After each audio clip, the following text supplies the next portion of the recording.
Hello YouTube, Losing Louie here. I'm opening today with a review of a coin I bought some time ago at the French Mint. This is Le Redoutable. This is one of a series of French submarines, which I think is quite beautiful. This is the only purchase I ever made from the Monnaie de Paris, along with a few other coins and medals, but really quite beautiful. Le Redoutable is 2/3 of an ounce of 90% silver. I think it's 20 euros or 10 euros, and really beautiful coin. But like I said, the shipping is just a killer. And it used to be that the exchange rate was high on the euro. That has come back quite a bit. So it might be a little cheaper to shop there these days, but I probably won't do that. Gorgeous image of the submarine, a little whale swimming underneath it. I bet CoinKeeper would like this one.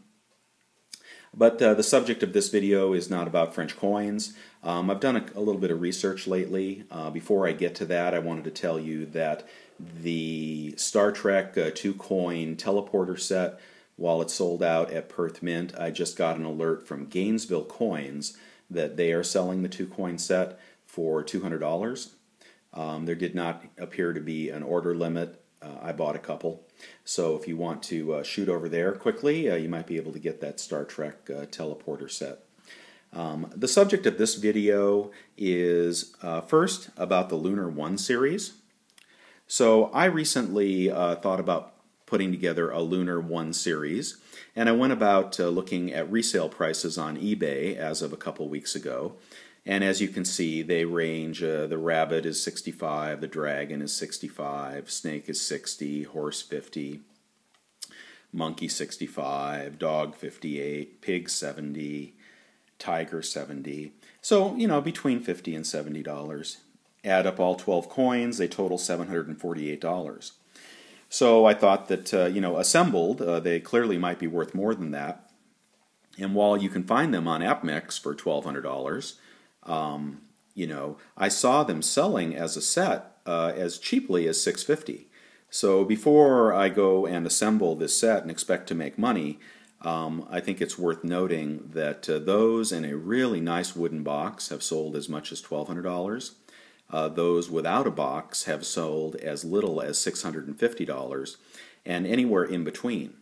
So I don't think you're naturally going to be rewarded for collecting this set. Although it is satisfying. I think it has more to do with your selling skills. So, you know, if you did put this together and try to sell it, you might do a buy it now instead of an auction. Then again, if you're a good buyer, very adroit buyer, you may want to just go ahead and pick up a cheap set from somebody else for $650 and save yourself $100. So I'll leave that to you to figure out, but definitely a wooden box made a big difference on the resale prices. The other subject I wanted to get to was exchange rates. And I was watching a couple of gentlemen from Canada do a video a few days ago, and they were talking about how the exchange rate is really messing up bullion in their country. And I went about looking at some of the major countries' changes in the exchange rate. This is the euro is down 19% from a year ago, February 2014, in comparison to the US dollar. And I'll get to the point here in a second, tell you why you care. Here is the British pound, down 12%. So if you buy stuff at the Royal British Mint, you'll see those prices coming down. Here is the German mark, down 19%. Although I think they also sell in euros in Germany. And here is the Canadian dollar, down 14%. Now, you know, what you might do looking at these exchange rates is think to yourself, now, where would I buy things the cheapest? And what I'm finding as I source different coins is you can find coins now cheaper abroad. And not all coins have been adjusted for this change, but if you start doing some shopping abroad, you may be able to find things much cheaper than you could a year ago. I think this is true at Perth. I just saw the Lunar goats at quite a substantial discount over there. I think it's true in Canada. It's true at the Royal Mint. And this is why, I think you should really look at doing some shopping abroad. And that's what I'm doing right now. The place with the number one, or tied for number one anyway, would be Germany. And in the U.S., they're not going to charge you VAT, although they are probably going to charge you a hefty shipping fee. So the other disadvantage here is for those of us that are selling. I've seen a lot of Canadian sellers selling things cheaper than I would think they normally would, cheaper than they did a year ago. So if you're planning on flipping coins, take a good look at eBay for how low some of these coins are selling, because in many cases they're selling lower than the issue price. Hi YouTube, Losing Louie back. I had a glitch in my video and I've had to pick up in another part of the house. Before I get on with the discussion of bullion and exchange rates, just wanted to show you a picture of my Yamaha upright piano. I talk about diversification. Well, this is another way that I diversify with real assets. This piano was made in Japan in 1975 and still sounds exquisite. Today, they sell these pianos, the very same model actually. Well, it has technology, so it is a little bit nicer, but $15,000 for a piano like this today on a Yamaha showroom floor. So I picked this up for about $2,500, put a little work into it, but this is an appreciating asset. This is something that I really enjoy. We get to play it, but also it's not going down, it's going up in value, and I'd much rather have this than a bunch of dollar bills. So another example of a well-diversified stack, well beyond silver. Moving on to exchange rates and bullion, I mentioned that I was listening to a couple of Canadian gentlemen talk about bullion prices, and they specifically mentioned the exchange rate with the U.S. and how that was escalating the price of bullion way out of reach in their country. And I think this may be happening in other countries as well. So I just find that really interesting that bullion is somehow pegged to the U.S. dollar, even though it's mined all over the world. Somehow it's valued in U.S. dollars, and when the exchange rate turns against a country, silver bullion becomes more expensive. So imagine if that was going the other direction, if the dollar was weakening, and it will someday.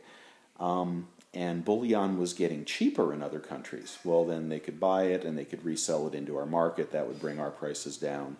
So, it's just very interesting how exchange rates could have a tremendous impact on the price of silver. And I don't claim to understand this completely, and perhaps other people that trade in metals do, but it seems wholly unfair that other countries are spending much, much more for their silver than we are, and then they add taxes on top. And it also shows you how quickly the blessing that we have, the ability to trade freely and buy what we want, could disappear, because nothing says that they won't start valuing silver in rubles tomorrow. Anyway, so a strange thought, just a thing to think about. I don't know what it means, but I had noticed that, and I do feel for our foreign stackers who are paying high premiums for their silver these days. Anyway, so that's all I have to say.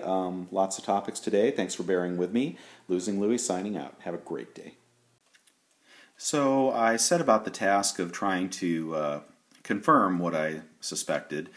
This is an article in About Money by Chuck Kowalski, a commodities expert.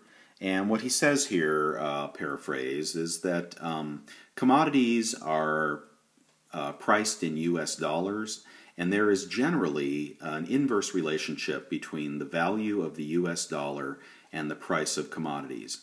The stronger the dollar, the lower commodity prices. A weak dollar would have higher commodity prices. So that appears, although it doesn't fluctuate with the exchange rate, it appears to have some other variation in there, but generally that's what's happening. Now, from our friends in Canada, it appears that they're getting hit with both a negative exchange rate and the price of bullion has not reset as low as possibly it should have for them.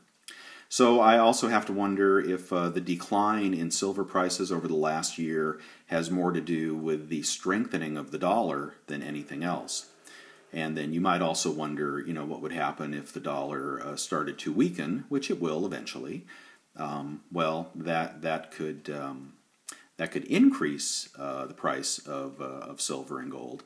So that's definitely worth looking at.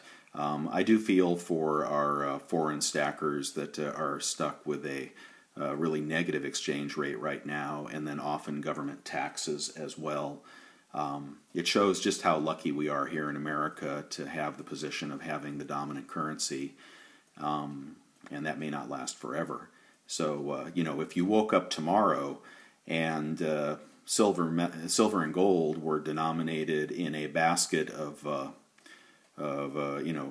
rubles and Chinese money and God knows what else, what in the world would that do to your precious metals, I wonder?